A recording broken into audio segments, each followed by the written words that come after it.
Darryl Roodt is one of the country's premier filmmakers. I chatted to him a few weeks ago and he shared some of his 30-odd years filmmaking insights. Now, before we talk about what you're doing now, let's take people back to the early days in 1986 when you started in your early 20s, and you started as a filmmaker with The Place of the Weeping, which was essentially an anti-apartheid drama.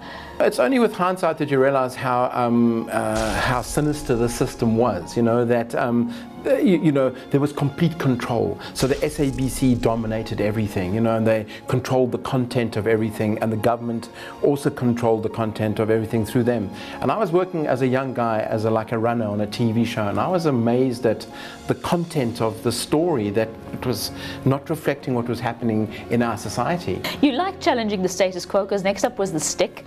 Also lots of controversy. What prompted you to make the movie, and is there an uncut version somewhere? I'd been to the army, and the army was a horrifying place, and I don't think young people, white people, realized how horrifying that was too. You know, kids who coming out of school thrust into the army say, go and kill those people. Seriously? And so, you know, that film examined what that was like to be in the army, and the consequences of that, the moral consequences of it, you know. But I'm proud of that film because the End Conscription campaign used to take it around to high schools and show all these little white school kids what they're getting into. Be careful. Let's talk about your big film after that, and that was Sarafina with Whoopi Goldberg. You garnered a lot of success. Bongeni's stage play was wonderful. I saw it in New York. It was incredible. But how did you turn that into a film? So that was an interesting challenge too. But I think it was reasonably successful. I mean, I think it's still South Africa's most successful film, other than maybe Gods Must Be Crazy. And that was exciting because that unlocked the door for me in like Hollywood, you know. So I got to play that game too, you know. The problem was, I think I was a bit too young. I think I was like 27 when I made that film. Do you think you need more life experience in this game? I think you do. For example, someone like Gavin Hood, when he succeeded with Tsotsi and won the like Oscar for Best Film, he was a man already, and he was 35, 36, you know, so it helps, hey? When you're in your mid-20s, ooh, it's a while, you know, yeah. Let's talk about The Door to Hollywood, 1994, Fatherhood with the late Patrick Swayze. What was it like working on that first big project? As I said, when I went in with Sarafina, I was very young, right? So, and when the keys to the magical kingdom came along, I took the first film that came my way. Now, it wasn't Fatherhood, it was a version of Fatherhood with Richard Gere, and it was a really interesting film because the guy who wrote it was the guy who wrote Goodfellas, which is a famous Martin Scorsese film. And this screenplay was magnificent, and Richard Gere was magnificent. That film never arrived. It became a film with Patrick Swayze called Fatherhood. It was so far removed from that. However, it was part of the Hollywood process. I didn't know you. I didn't know I had a son. I didn't know I had a daughter. But now I do. Now I do. I had a meeting with Jeffrey Katzenberg, who was the main producer, and I asked him very cheekily if they could change my credit to based on direction by, because it wasn't my movie, you know. So it's a terrible thing you got to do. You want to play the Hollywood game. You got to you know, dance with the devil. Patrick was so desperate to break his image of dirty dancing, right? He didn't want to be the guy, and that's what I found interesting about him because we were considering other people for the role too. Once Richard Gere had taken a walk because the screenplay was going somewhere else. But the thing is now, like Patrick wants to change his image. Now that's not what the studio want to hear. But they take him in because they're thinking, okay, great, we're going to make $100 million because of Patrick's name. You know what I mean? Now he fought it every step of the way. So now I'm stuck in the middle, refereeing between the studio and Patrick and myself, and oh my goodness! And before you know it, you've got a mess. You just do. You know? Let's talk about some of those big actors yet again. James Earl Jones and Richard Harris in Cry the Beloved Country. Two big names, hopefully attached to a big project, but there's always backlash in why are we casting international actors in local roles? But it's the same as a director. For example, when Clint Eastwood came to make Invictus, I thought, hey, why aren't I doing it, or Gavin, or any number of South African directors? But that's how the game is, you know, so you play the game, you know.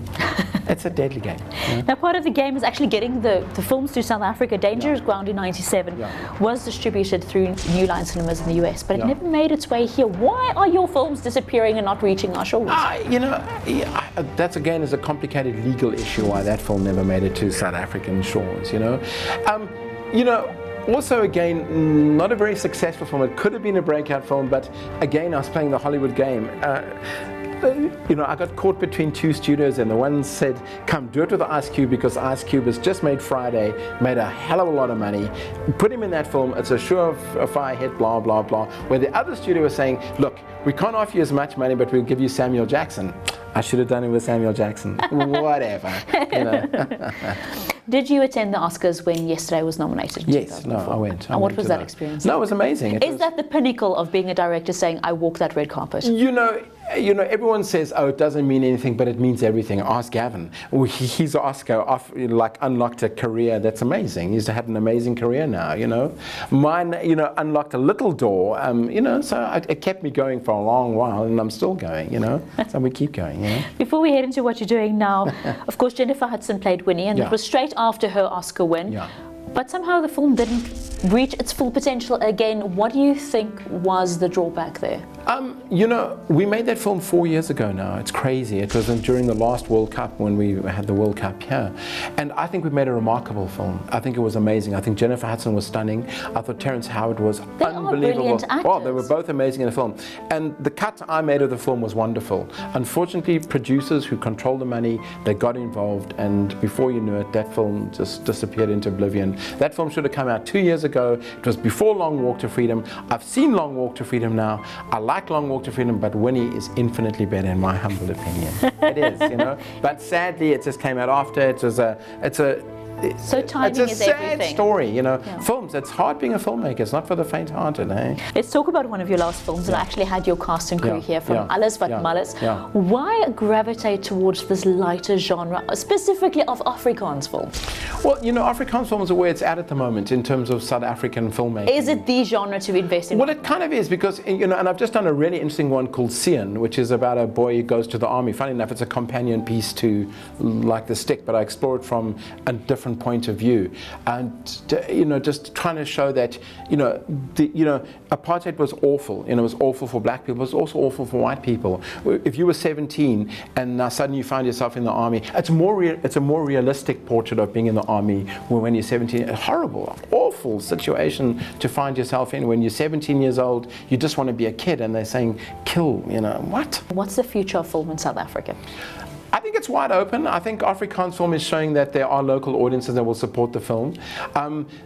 The trick in South Africa, in order to make a big leap, is to encourage black audiences to come watch these films. It just doesn't happen. What would your advice be to young filmmakers looking at your career and going, well, I'd love to be Darryl Roodt in 30 years? Well, I don't know about that. I think there's better than that. But there's a lot of government incentives to make movies. The NFVF are an amazing organization. The DTI is extraordinary. Without the government involvement, we wouldn't have this industry. So you just got to plug in, and it's actually quite easy to make films in South Africa now. Would you go back to the Hollywood machine? One is always tempted. One wants to. For example, I had a taste of it again with the Winnie Mandela film. However, that comes with it so many problems. I'd rather make the small film, I think. Let's just end off with the relationship and other greats in the industry. You haven't worked with Anant in a while. Anant and myself went a long way together. We went incredible. I was going to do Long Walk to Freedom. I was shown the door because they wanted a British film director. That's fine, So I had to go and do my thing. But, it creates a bit of tension there. I love Anant. Anant is amazing. And Anant made the film that he wanted to make, Long Walk to Freedom, and bless him, he did it.